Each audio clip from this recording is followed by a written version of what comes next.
Javier Duarte se ha vuelto, digamos, como un símbolo del exceso de corrupción que desafortunadamente ha vivido México, pero con todos estos escándalos y el escozor social que han generado, creo que estamos en el principio del fin de la corrupción como la hemos conocido hasta ahora los mexicanos.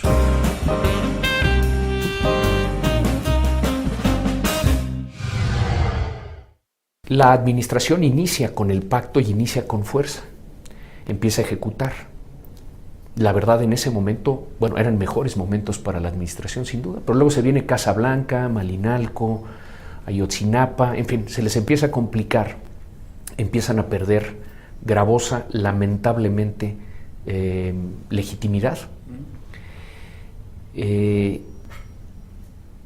Pero también se envía la señal, oye, si la cabeza del Ejecutivo Federal está metido en estos temas, el secretario de Hacienda lo agarraron también con un problema, pues nosotros ¿qué? Vámonos. Entonces se sentían impunes desde el principio y luego vieron señales del gobierno federal de que se valía, se atascaron. Esta bola de sátrapas, porque son sátrapas, van atrás de la aplanadora del Estado mexicano. Pero hay ocasiones en que esa aplanadora echa reversa, y entonces a correr. Ahora, algunos de estos que en algún momento Enrique Peña Nieto destacó como próceres del prismo futuro, como los Duartes y como Borge, le pegó, yo creo que desafortunadamente, y esto no lo puedo respaldar con hechos, pero sospecho, que ayudaron a financiar la campaña de Enrique Peña Nieto para la presidencia. Y ahí se compraron un boleto de impunidad. Vamos avanzando, no es todo lo que deseamos y siempre estas crisis son oportunidades únicas que se nos presentan a los medios de comunicación y a los ciudadanos para mover las cosas. Porque es en este momento cuando podemos arrinconar a los tomadores de decisión a mover las cosas hacia adelante, a cambiar las cosas. Se le están enviando señales a la clase política y a la sociedad en general muy poderosas de que ya estuvo bueno, de que ya basta, de que no pueden seguir las cosas así. Y ese tipo de señales son varias, no son suficientes todavía, pero son varias y son importantes.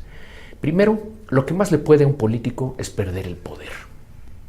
Y en Veracruz perdieron el poder, en Quintana Roo perdieron el poder, en Chihuahua perdieron el poder, en Sonora, que era del PAN, perdieron el poder, en Nuevo León lo perdieron ante un independiente y así me podría seguir. Es decir, el electorado está diciendo ya no.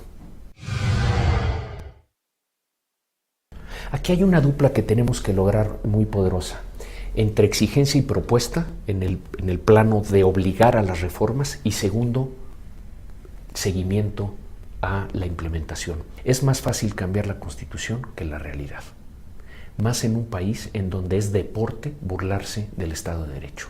Y en México es deporte no nada más de los políticos, de los empresarios y de los ciudadanos, burlarse de la ley.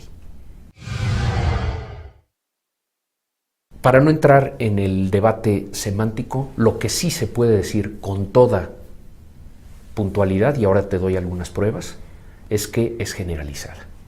Es generalizada. Hay que evitar la falsa salida de pensar que es un problema del orden gubernamental o público. Es pública, es privada y es social. Hay que verlo. Hay que evitar dobles morales. Y no le vamos a hacer el favor que requiere el país que se le haga si no vemos el problema en su conjunto. Si los mexicanos no vemos eso y nada más nos deleitamos en las mesas viendo quién es el más corrupto de nuestros gobernadores o gobernantes, le estamos fallando a México. Jilotepec es un municipio aledaño a Jalapa, unas cañadas hermosísimas, nada más que hay mucha pobreza. Imagínate que le da asma a un niño en Jilotepec y la mamá lo lleva al centro de salud. Bien. El niño llega ahogándose. El médico no sabe qué hacer. No sabe qué hacer. Y se paraliza. ¿Por qué? Porque muy probablemente compró un título de una universidad patito. Entonces, no es médico. Habría que preguntarse cuántos médicos son médicos en México. Segundo, la enfermera no llegó. ¿Por qué? Porque su sindicato se alarma de tos a la Secretaría de Salud en Jalapa cada vez que hay presión para que se comporten bien los trabajadores. Entonces, no les descuentan el salario y, por lo tanto, uno tiene que presentarse a trabajar para cobrar. Entonces, no está la enfermera. La medicina está caduca. ¿Por qué? Porque algún abusadín dijo, oye, este medicamento para controlar el asma y los problemas respiratorios está por fenecer. No te preocupes, yo conozco a alguien en Veracruz, nada más que se va a quedar con un pedacito del negocio. Y la máquina respiradora no se la compraron a General Electric, sino a Cosmo SADCB de Jalapa, Veracruz, porque también había negocio. Bueno, el niño de Jilotepec se murió de un ataque de asma. ¿De quién es culpa?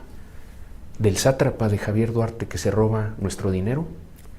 ¿Del presidente municipal que se compró la tercera Suburban en lugar de servir al centro de salud? ¿O de los millones y millones de mexicanos que en la formalidad y en la informalidad no pagan sus impuestos? ¿Tú sabes de qué tamaño es el problema de la falta de gobierno corporativo en el sector privado en este país? ¿De la falta de ética empresarial? ¿Del outsourcing e insourcing que dejan colgados a los trabajadores sin utilidades, sin seguridad social y sin protección para el retiro? En el que incurren miles y miles y miles de empresas de México y que han enriquecido a otra clase de sátrapas que son los que proveen estos servicios de outsourcing. Hay outsourcing bueno, ¿no? El de la limpieza, el de la seguridad, etcétera, eso se vale.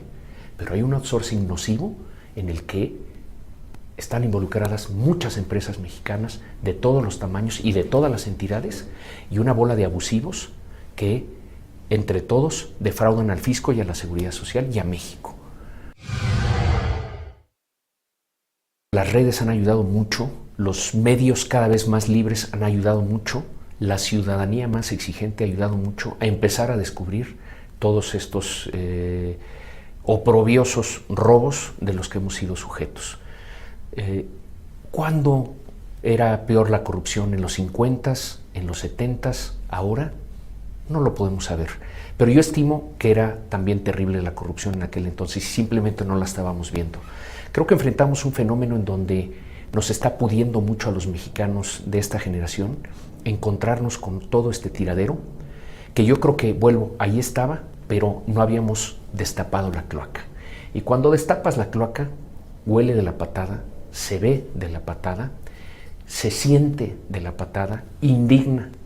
Y lo importante es que esa indignación nos mueva a hacer algo al respecto y empezar a disminuir y eventualmente terminar con estos fenómenos. Es fundamental la educación para combatir la corrupción.